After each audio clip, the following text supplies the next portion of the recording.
विद्यार्थी मित्रांनो नमस्कार. मुंबई उच्च न्यायालय भरतीच्या अनुषंगाने आपण मागच्या परीक्षांमध्ये आलेल्या प्रश्नांची तयारी या व्हिडिओमध्ये आपण पाहणार आहोत. तर मित्रांनो सुरू करूयात आजचा भाग. मागच्या प्रश्नपत्रिकेमध्ये आलेल्या 10 प्रश्नांचा सराव आपण या ठिकाणी बघूयात. चालू करू मित्रांनो. पहा, पहिला प्रश्न आपल्या समोर आहे. कोणत्या देशात सर्वाधिक आयुर्मान आहे? प्रश्नाचा अर्थ पहिल्यांदा समजून घ्या मित्रांनो. कोणत्या देशात सर्वाधिक आयुर्मान आहे म्हणजे काय? याचा अर्थ असा होतो, कोणत्या देशातील लोकांचं आयुष्य सर्वाधिक आहे, असा त्याचा अर्थ घ्यायचा आहे मित्रांनो आपल्याला. ठीक आहे, काय आयुष्य सर्वाधिक आहे? तर या प्रश्नाचं उत्तर आहे पर्याय क्रमांक 3 हाँगकाँग. काय? हाँगकाँग. मग हे आयुर्मान ठरवते कोण? पहा मित्रांनो, देशातल्या लोकांचं आयुर्मान किती आहे हे ठरवायचा अधिकार कोणाला आहे? कोण ठरवतं हे आयुर्मान? आपल्याकडं जागतिक पातळीवर आरोग्याच्या क्षेत्रात काम करणारी एक संघटना आहे. त्या संघटनेचं नाव तुमच्या सर्वांना माहीत आहे, WHO. युनायटेड नेशनची एक आरोग्याच्या क्षेत्रात काम करणारी संस्था आहे ना, WHO. जागतिक आरोग्य संघटना जी आहे, जागतिक आरोग्य संघटना, ही संघटना विविध देशातील नागरिकांचं आयुर्मान ठरवत असते. म्हणून या ठिकाणी आता विषय आला आहे, म्हणून प्रथम क्रमांकावरचा देश जो आहे, या देशाचं नाव आहे हाँगकाँग.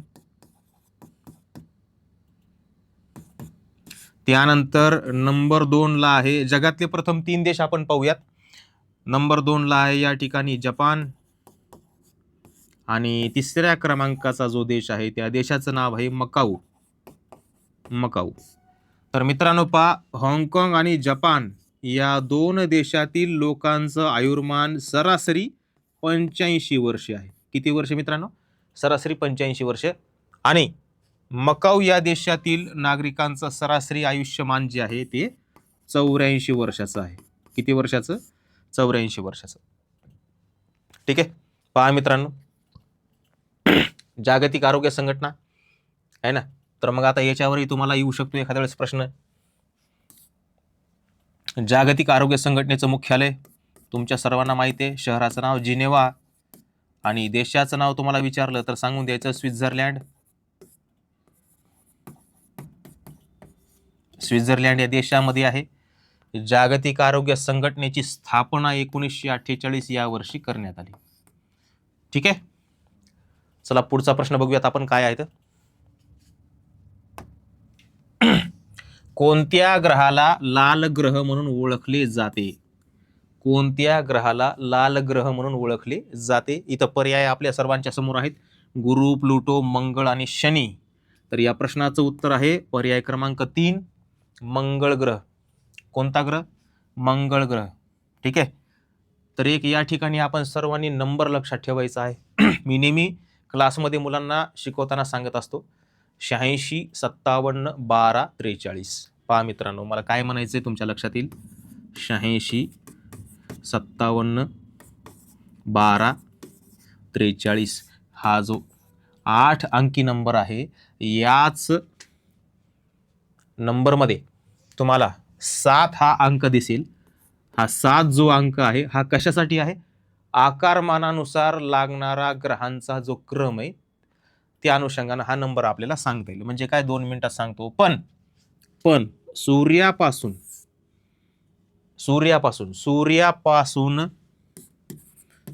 चौथ्या स्थानावर असलेला ग्रह कोणता ग्रह? मंगळ ग्रह. ओके, त्याच्यानंतर आकारमानाचा विचार करता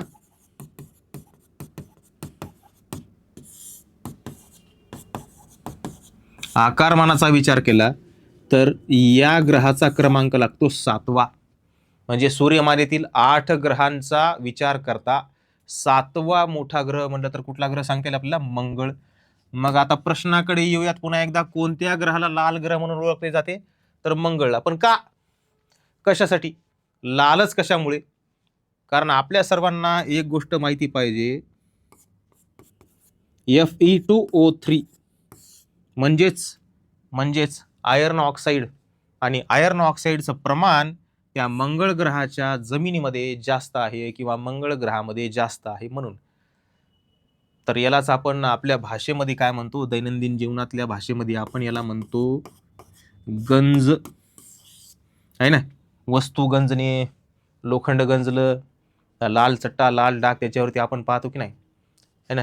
तर Fe2O3 काय, ओके, आयर्न ऑक्साईडचं प्रमाण जास्त आहे म्हणून मंगळ ग्रहाला काय म्हणायचं, लाल ग्रह असं म्हणतात. ठीक आहे.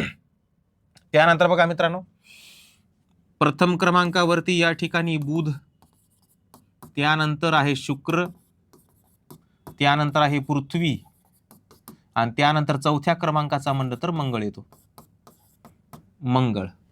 पण सर्वात छोटा म्हणलं तर 8 ग्रहांपैकी हा, त्याच्यानंतर शुक्रचा 6वा क्रमांक लागतो, पृथ्वीचा आकारमानानुसार 5वा आहे ना, आणि मंगळाचा कितवा लागतो, 7वा क्रमांक लागतो. ठीक आहे मित्रांनो. चला पुढचा प्रश्न बघूयात.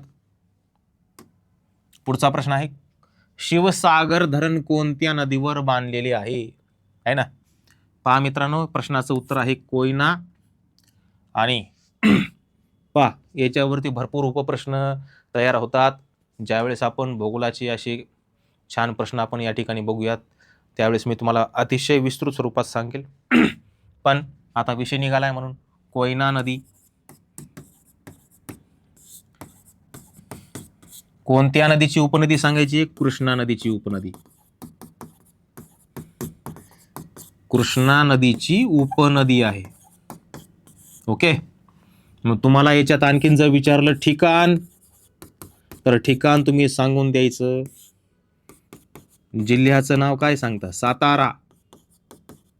सातारा जिल्ह्याचं काय नाव, सातारा. तालुक्याचं नाव विचारलं सांगून द्या, पाटण, है ना.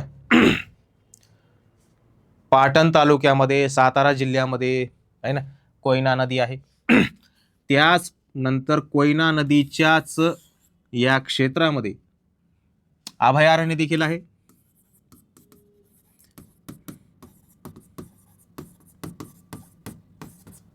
आणि या अभयारण्याचा किंवा अभयारण्याचं क्षेत्र 420 चौरस किलोमीटर.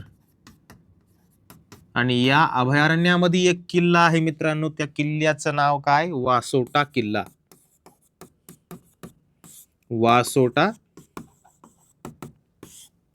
वासोट्याचा किल्ला. ठीक आहे. अनेक प्रश्न याच्यामध्ये तयार होतात. त्यानंतर आपल्याला शिवसागर धरण कोणत्या नदीवर, पहा कोयना नदीवरती आहे. याला आणखीन एक काय म्हणतात, महाराष्ट्राची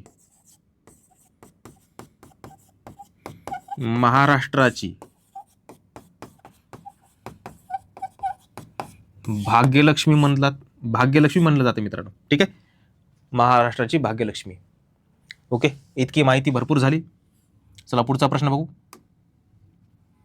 पहा, 2024 मध्ये महाराष्ट्र भूषण पुरस्कार कोणाला प्रदान करण्यात आला. तर या प्रश्नाचं उत्तर आहे बघा, काय विचारलंय, महाराष्ट्र भूषण पुरस्कार विचारलाय 2024. पहा मित्रांनो, या प्रश्नाचं उत्तर आहे शिल्पकार राम सुतार.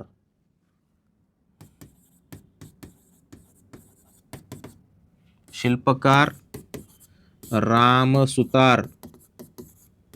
ओके, यांना 2024चा महाराष्ट्र भूषण पुरस्कार जाहीर झाला, पण तो देण्यात आला मात्र 2025 या वर्षी. ठीक आहे, 2024चा पुरस्कार आहे पण तो दिला कधी, 2025 मध्ये.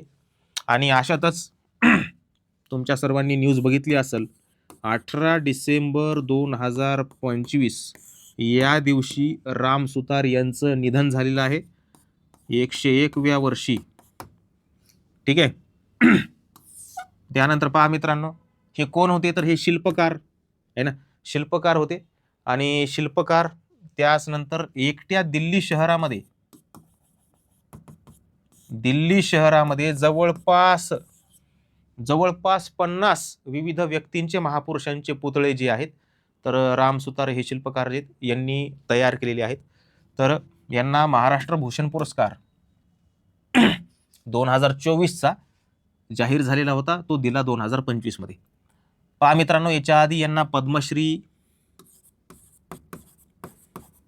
पद्मश्री देखील भेटलेला आहे. ओके, तर मित्रांनो 99 या वर्षी पद्मश्री, 1999 या वर्षी पद्मश्री त्यांना भेटला आणि 2014 पद्मभूषण, 2014 या वर्षी पद्मभूषण देखील भेटलेला होता. पहा मित्रांनो, इतकी माहिती भरपूर झाली. त्यानंतर पुढचा प्रश्न आपण बघूयात. पहा,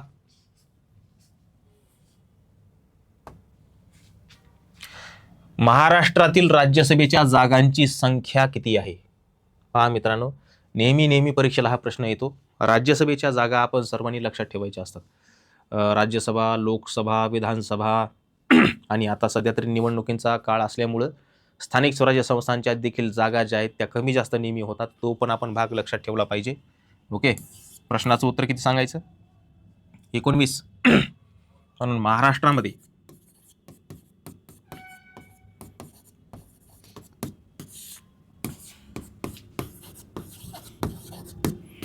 राज्यसभेच्या जागा किती येतात? 19 सांगा. आणि सर्वाधिक तुम्हाला जर विचारलं, सर्वाधिक जागा कोणत्या राज्यामध्ये सांगता? उत्तर प्रदेशमध्ये. किती जागा सांगायच्या? 31. म्हणून इथं राज्यसभा आहे. राज्यसभा याच्याबद्दल तुम्हाला माहिती विचारली, कलम सांगा. संविधानातलं कलम सांगायचं. संविधानातलं कलम सांगायचं 80. ओके, त्यानंतर अतिशय महत्त्वाचा मुद्दा, हे कसं आहे? वरिष्ठ सभागृह आहे. वरिष्ठ सभागृह आहे मित्रांनो. बरोबर आहे, हे विसर्जित होत नाही आहे ना. तुम्हाला माहिती आहे याच्यातली जागांची संख्या किती सांगायची? 250. त्यानंतर 12 राज्यसभेचे सदस्य कोणाकडून? तर राष्ट्रपतींकडून निवडले जातात विविध क्षेत्रातील. ओके मित्रांनो, तर पहा, इतकी माहिती भरपूर झाली.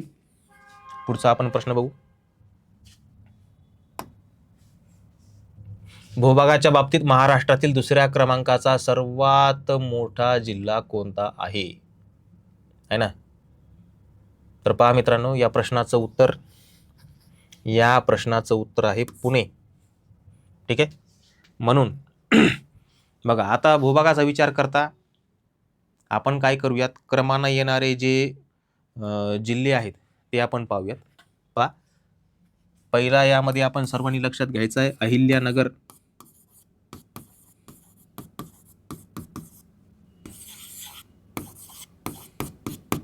पुणे. मित्रांनो लक्षात घ्या, अहिल्यानगरमध्ये आणखीन एक तुम्हाला या जिल्ह्याच्या नावावरून आणखीन एक मुद्दा मला महत्त्वाचा सांगायचा आहे की महाराष्ट्रातील सर्वात जास्त पहा मित्रांनो, महाराष्ट्रातील सर्वात जास्त, ठीक आहे, सर्वात जास्त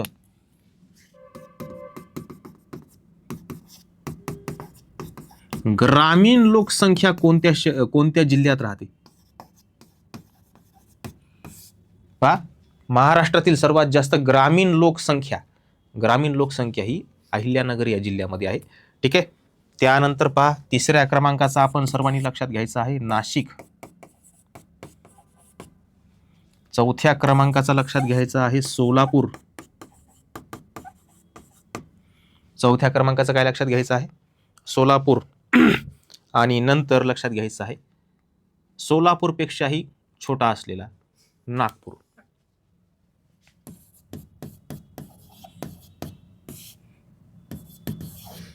हे 5 जिल्हे आपण सर्वांनी लक्षात ठेवायचे. ओके, प्रश्नाचं उत्तर काय मग? भूभागाच्या बाबतीत असं विचारले, म्हणजे जमिनीच्या क्षेत्रफळाच्या संदर्भात प्रश्न विचारलाय तुम्हाला इथं. महाराष्ट्रातील दुसऱ्या क्रमांकाचा सर्वात मोठा जिल्हा कोणता आहे? काय उत्तर? पुणे. चला पुढे बघू. चेर्नोबिल अणुऊर्जा प्रकल्प कोणत्या देशात आहे? मित्रांनो 1 मिनिट. हा पहा, महाराष्ट्रातील कोणते शहर टायगर कॅपिटल ऑफ इंडिया वाघ राजधानी म्हणून ओळखले जाते, आहे ना? प्रश्नाचं उत्तर आहे 1 नागपूर. नागपूर कशामुळे मित्रांनो? काय वाघांच्या संख्येवर आहे असं नाही का, विविध प्रकारचे वाघ तिथं आणून ठेवलेत असाही त्याचा अर्थ नाही घ्यायचा, आहे ना? आफ्रिकेतले आहेत का, इंडियन आहे का, आणखीन कोणता आहे, वेगवेगळ्या प्रजातीचे वाघ जर तिथं आणून ठेवलेत का काय, त्यांचं काही प्रजनन केंद्र आहे की काय, अशातला काही भाग नाही. त्यानंतर लक्षात घ्या, भाग इतकाच आहे याच्यामध्ये समजून घ्यायचा की नागपूर शहराच्या किंवा जिल्ह्याच्या आसपास 100 किलोमीटर क्षेत्राच्या दरम्यान, किती सांगितलं तुम्हाला मी, 100 किलोमीटर, 100 किलोमीटर क्षेत्राच्या दरम्यान अनेक अभयारण्य आहेत, अनेक.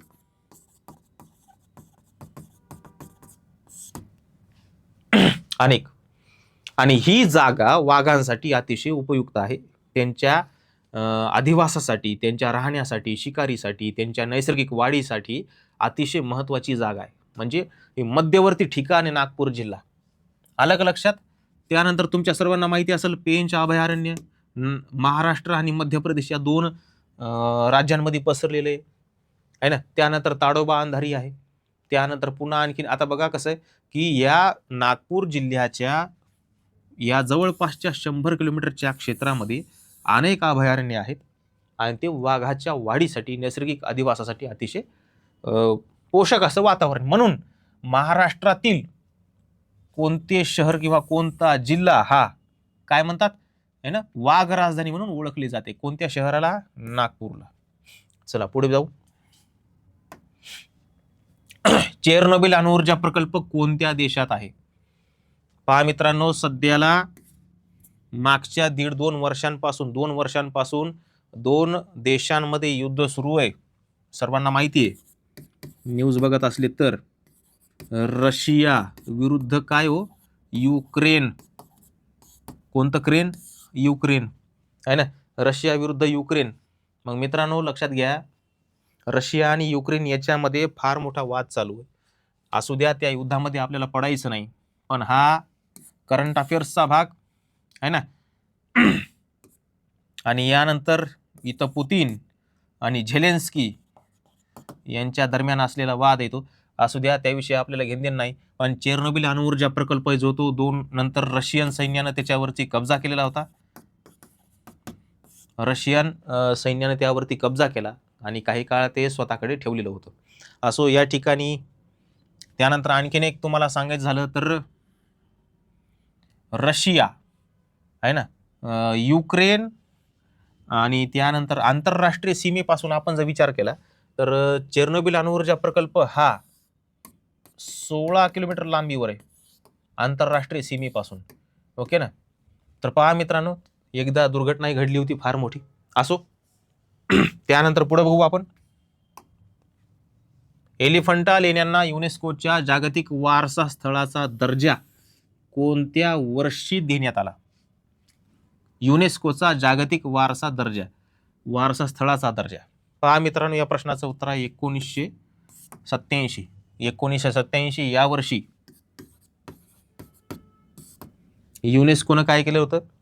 या एलिफंटा लेण्यांना जागतिक वारसा स्थळाच्या यादीमध्ये समाविष्ट केले. पण मित्रांनो लक्षात घ्या,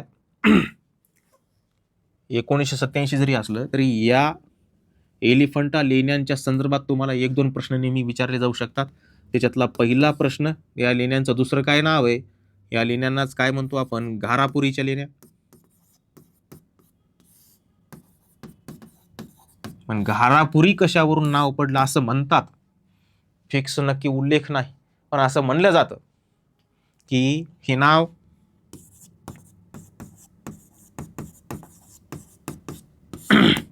यावरून पडला असावा असा अंदाज लावला जातो. या घारापुरीच्या ज्या लेण्या आहेत, तर घारापुरीच्या लेण्या म्हणजेच एलिफंटा लेण्या ज्या आहेत या 9वे ते 13वे शतक या दरम्यान कोरल्या गेल्या असाव्यात असा एक अंदाज आहे. याचा निश्चित असा पुरावा नाही. पण लक्षात घ्या मित्रांनो, आपल्या महाराष्ट्रामध्ये 3 प्रकारचे राष्ट्रकूट राजघराणे, तर राष्ट्रकूट राजघराणे 3 प्रकारचे होते. ओके. तर तिसऱ्या राष्ट्रकूट राजांच्या कालावधीमध्ये या लेण्या कोरल्या असाव्यात असा एक अंदाज आहे. चला मित्रांनो पुढे बघू. खालीलपैकी कोणत्या किल्ल्यास युनेस्कोने जागतिक वारसा स्थळ म्हणून मान्यता दिलेली नाही म्हणतंय ते. ओके, मान्यता दिलेली नाही. पहा मित्रांनो, आपल्याकडे महाराष्ट्र सरकारनं एक संकल्पना राबवली होती. आधी ती संकल्पना आपण सर्वांनी समजून घ्या. काय होती संकल्पना? संकल्पना अशी होती की मराठा लष्करी भूप्रदेश. संकल्पना समजून घ्या. मराठा लष्करी भूप्रदेश. मराठा लष्करी भूप्रदेश या संकल्पनेअंतर्गत 12 है ना, छत्रपती शिवाजी महाराज